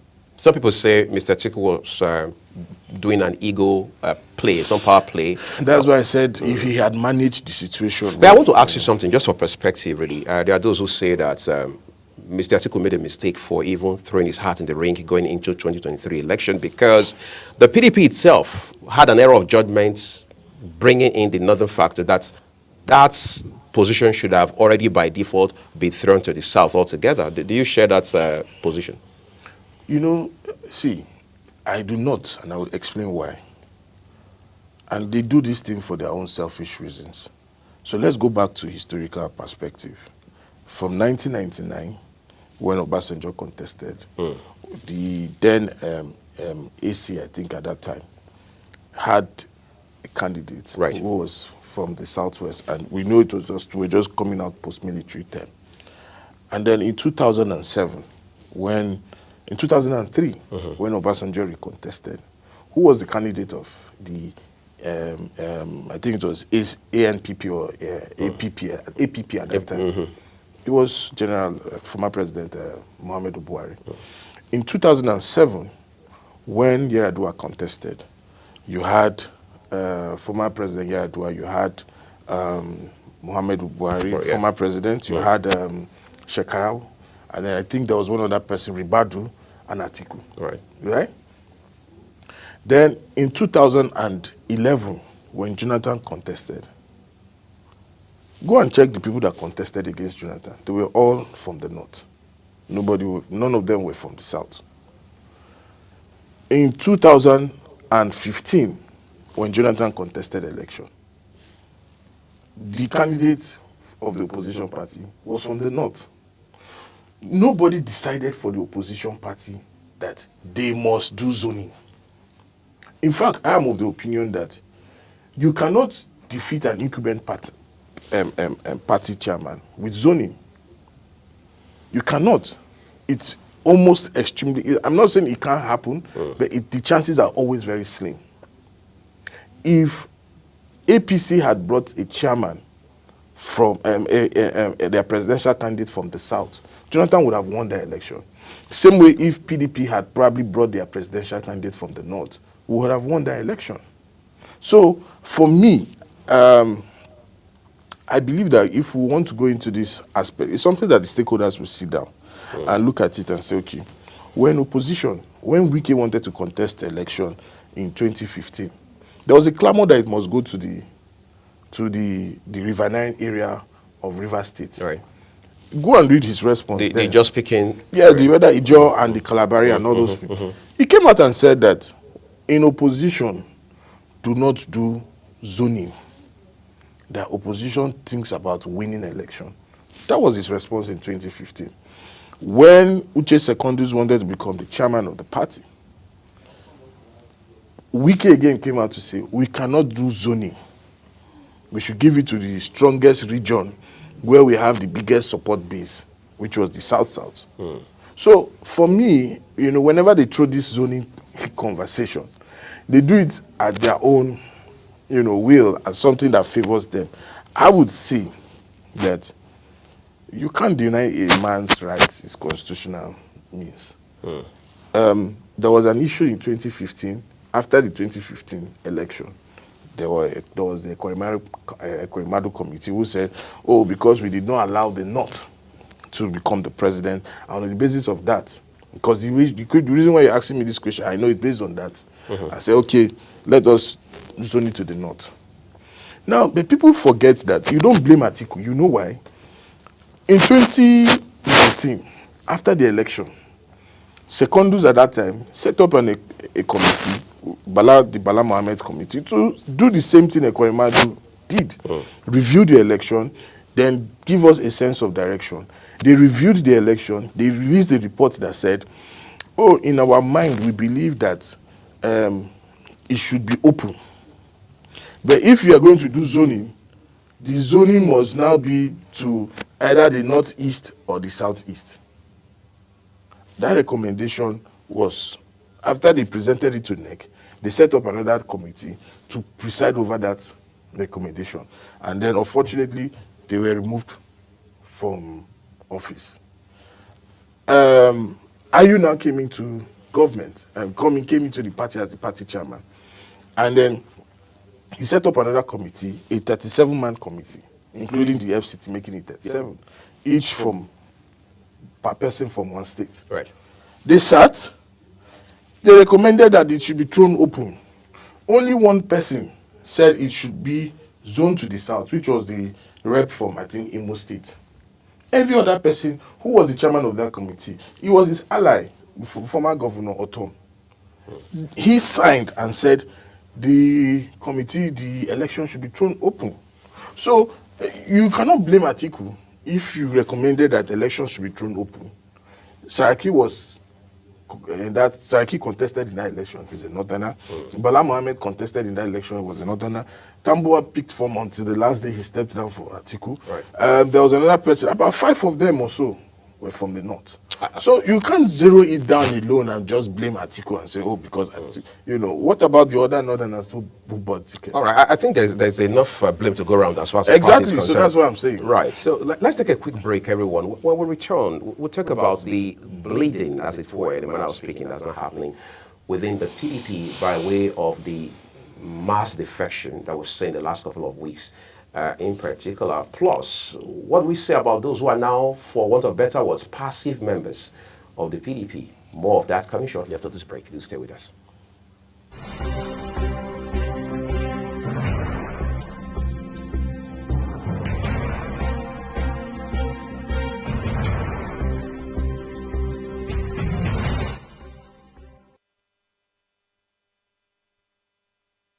So 2 days ago, I had a guest here. We had a similar conversation, and I asked him pointedly, is it scientific, so to speak, to say someone like former President Goodluck Jonathan is still a member of the PDP? And his response was very clear. This was off television.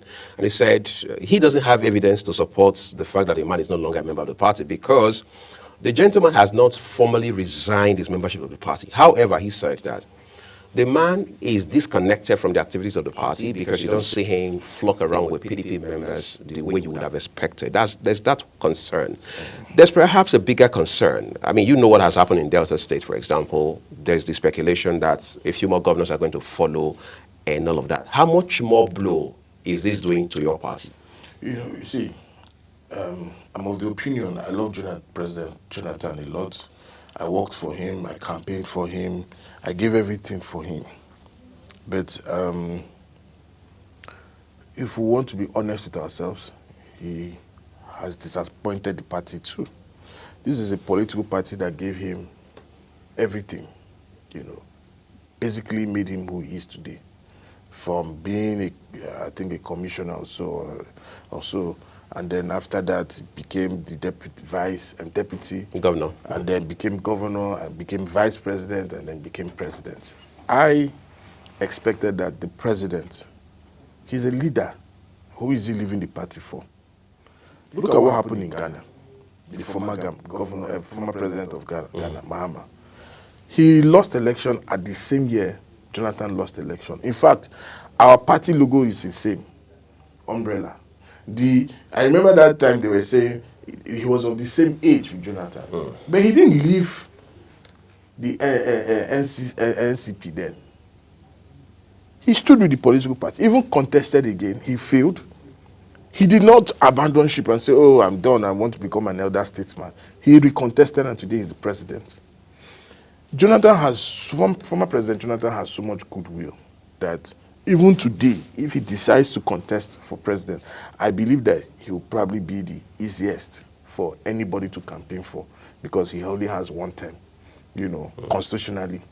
And he's from the south, so the Northern Bloc would massively support him. But the truth is, he needs to show that he wants it too. Nobody is going to come and start saying, oh, please, he's not the savior of anybody. If he becomes the president today, people have entrusted their rights to him to say, we believe that you can do this.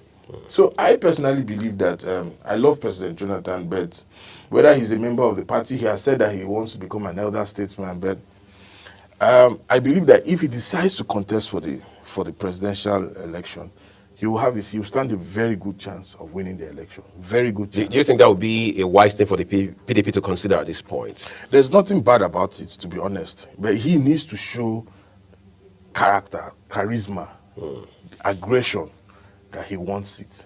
You know, you can't force someone that, like he said, you can't force someone who pretends to be sleeping.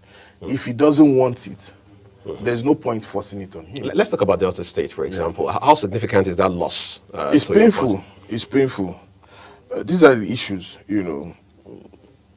And this is why I said that this set of governors, unfortunately, they are extremely disappointing.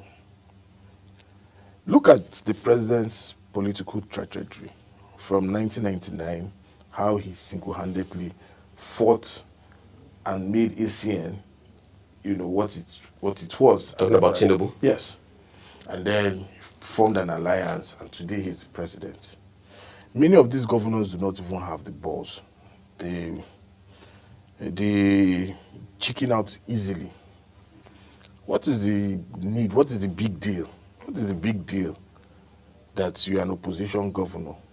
You are scared that it will rig you out. So it shows that you're not even, if you are performing as a governor, that should be the least of your problems. But is performance enough in Nigeria? Yes. I will tell you, yes. Of course, you might say, oh, you still need certain level of ingredient, you know, to complement your performance. You know, obviously, you can be performing, but if you are fighting with almost every stakeholder or everybody in your party, it becomes practically difficult for them to support you, even with, you know, your performance. But the reality is that performance is the key index. It's the top of the chart. So I was surprised. I had seen the move, you know, a few weeks, I think about early this year, the way he was commending the president, saying some things. If the president fails, I fail. If the president succeeds, I succeed. You know, those kind of... So I suspected it. But it is disappointing because this is a state that have been PDP since 1999. If you couldn't surmount he's a leader, they are leaders, they are complaining that, oh, why couldn't you galvanize your other brother governors, former governors, party leaders, and say, enough of this? And if it's about funding, try to see how you fund the political party. Because at the end of the day, it's a political party that have made you what you are. He was a speaker under this political party, PDP. And that's why it pains me when I see leaders that the party has given virtually almost everything. At the end of the day, they just dump the party. And it is young people like us who go on TV, who go on social media, who go on radio station, still speaking for the party. It doesn't make any sense.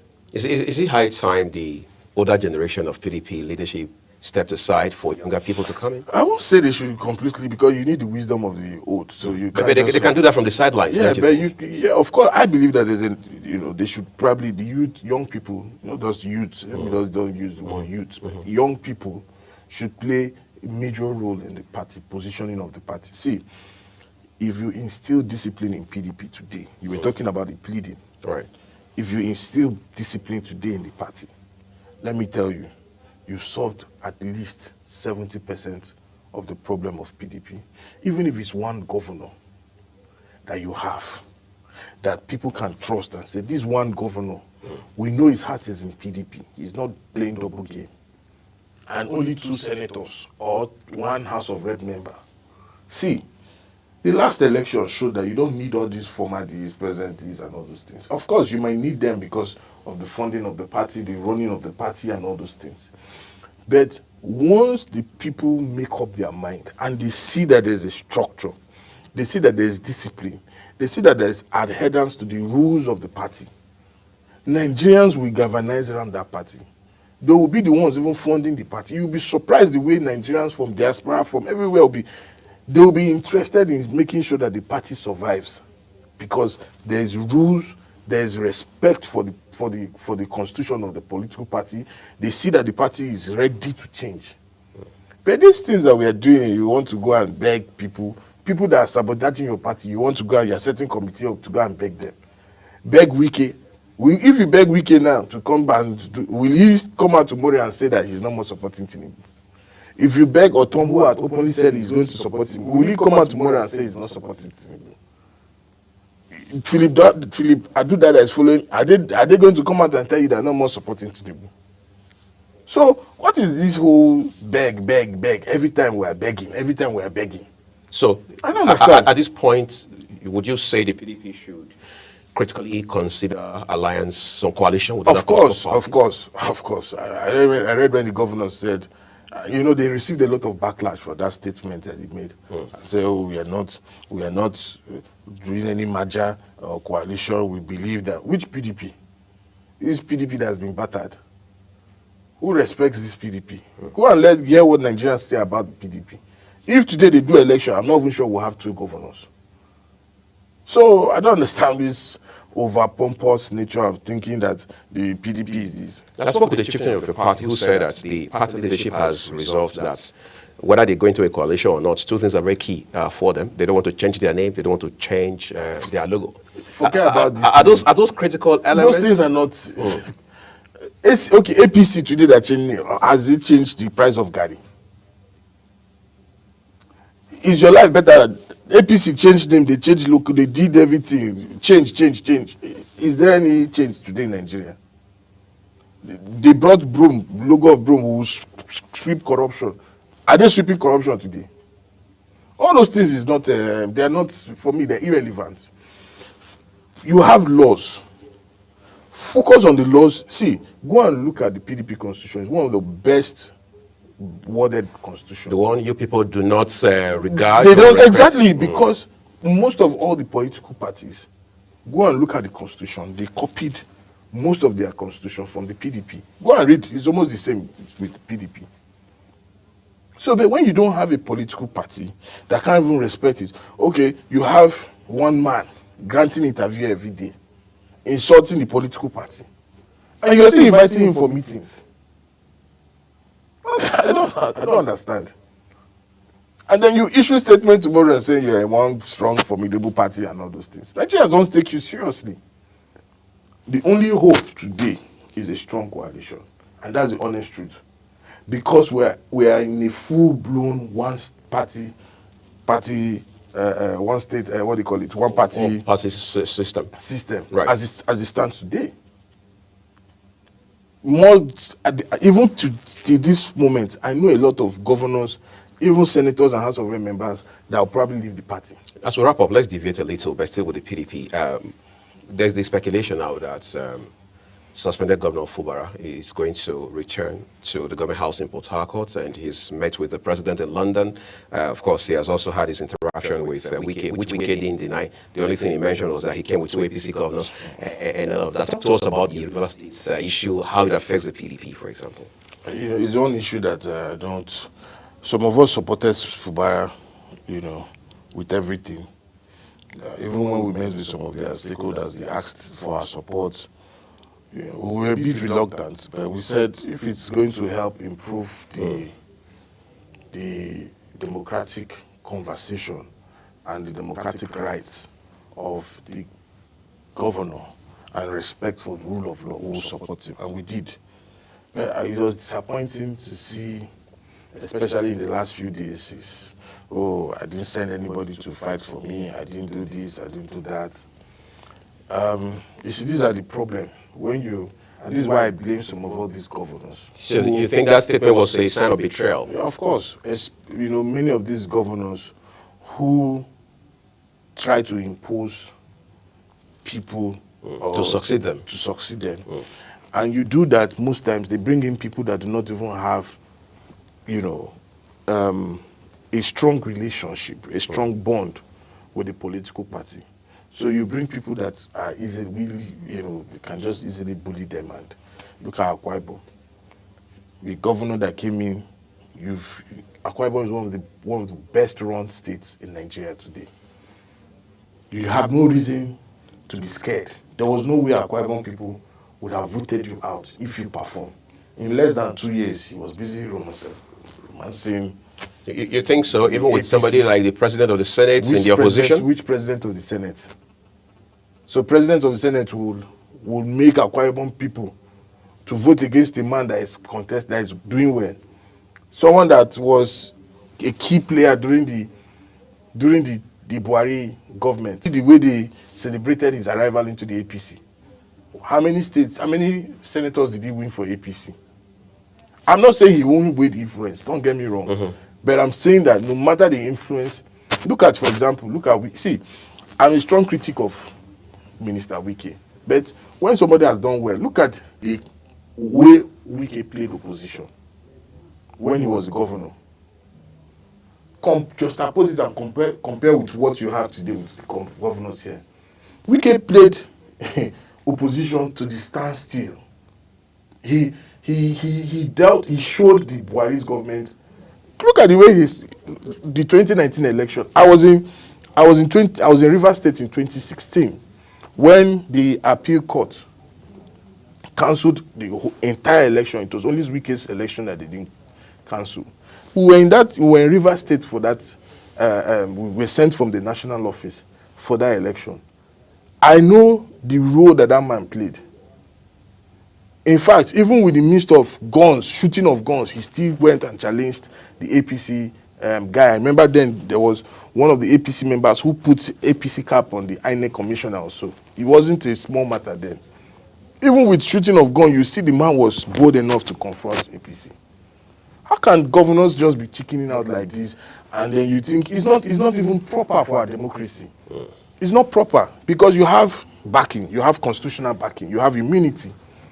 There's nobody that's going to come and say, oh, it's because of the lackadaisical attitude of the PDP governors that made the president to take the decision he took by suspending a fellow governor and suspending all institutions of government.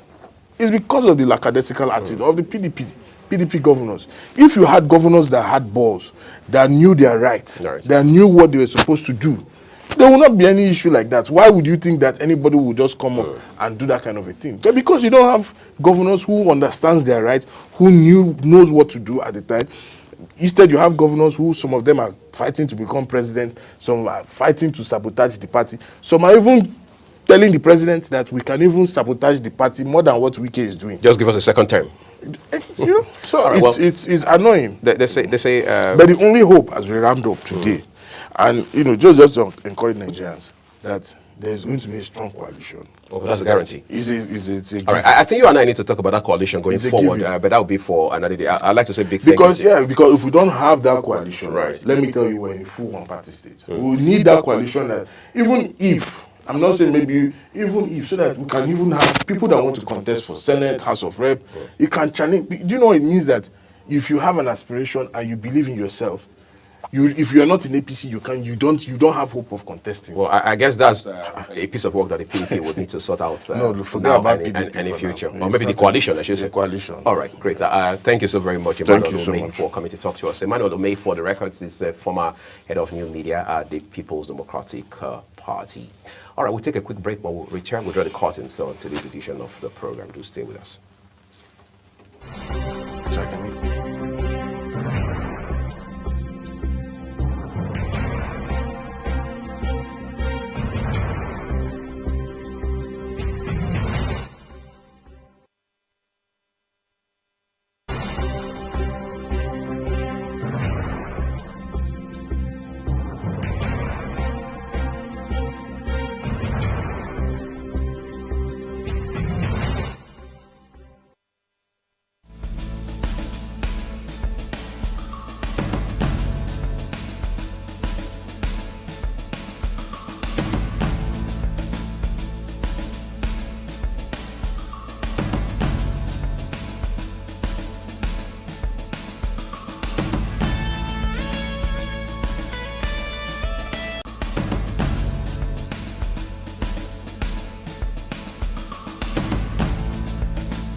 That was a heated discussion right there, very intensive. And of course, these are some of the things you can't take away, whether you like it or not, in as much as politics and policy is concerned, governance and politicking is concerned, in as much as we have political parties. And we'll keep having elections in Nigeria. And we'll still have people with different interests and aspirations. You can't take all of this away. Right. Very intensive conversation right there. Well, what can we say? We just watch as the events unfold, really. The gentleman talked about how that's the only, magic wand, so to speak, in his opinion, going forward to solve all of this political problem is a coalition from the side of the opposition. That's our program for you today. Thank you so very much, everyone, for watching. Just a quick reminder that all of the views of our guests on our programs, they are their opinions. None of them are for Global Television. I'm Muya Mofwebe. I'm Ramsey Enoch Agbo. Many thanks for staying with us.